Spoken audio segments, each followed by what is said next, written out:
AQUASTRONG just sent me their solar pool ionizer to check out. It uses a solar panel on top to slowly release copper ions into the water through the copper anode underneath. If you've looked at solar pool ionizers before, you've probably seen videos claiming that they completely replace chlorine or somehow magically keep your water crystal clear all by themselves. And that's really not how these work. The basic idea behind ionization is that the copper ions help control algae growth in the water.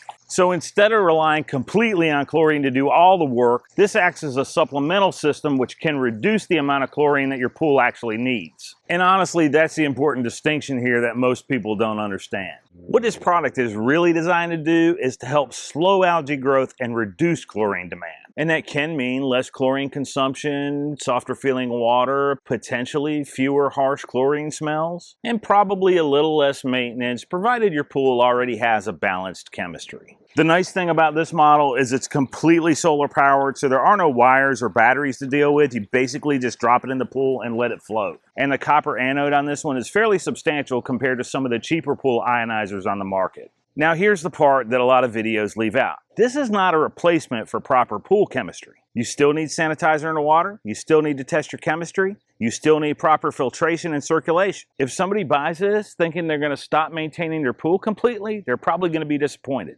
Ionizers help support clean water, but they are not magic. Where products like this make a lot of sense is for someone that's already maintaining their pool properly and just wants to reduce their chlorine usage a bit. This is not for somebody that just wants to forget they have a pool and skip maintenance altogether.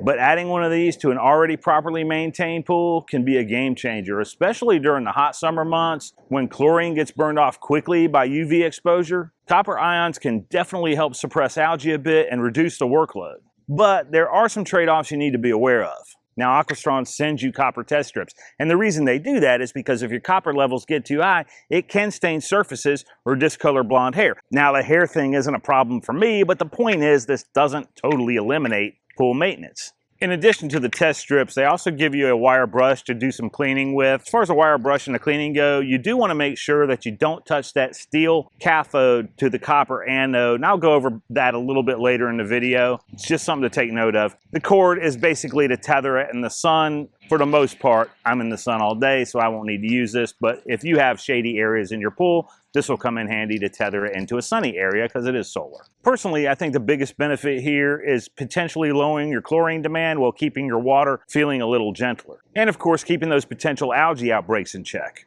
I do think that this is one of the more interesting pool maintenance products out there because it is effective and simple to use. I just think it's important to understand what you're buying. As long as you're adding one of these with proper expectations, you'll be fine. It's best viewed as a supplemental tool for pool maintenance, not a complete replacement for chlorine or proper water care. If you already stay on top of your water chemistry and you're looking for a way to potentially reduce your sanitizer usage, one of these will definitely be worth adding for a lot of pool owners. One important thing to note is that if you do decide to add this to your pool, when you first get it, you want to pay attention to how you put it together. Watch my video here. What you see is me putting the copper anode on first with the plastic on it, followed by the steel cathode. That steel cathode is not really supposed to touch that copper, so once those two are in place, then you can just pull that plastic off and put the basket on with the nut. I hope this video helped you understand ionizers a little bit better so you can decide if you want to add one for yourself. If you do, I'll link them down below in the description. Make sure and pick up the right size for your pool. This is one thing where bigger is not necessarily better. Thanks for watching, and I'll see you in the next one.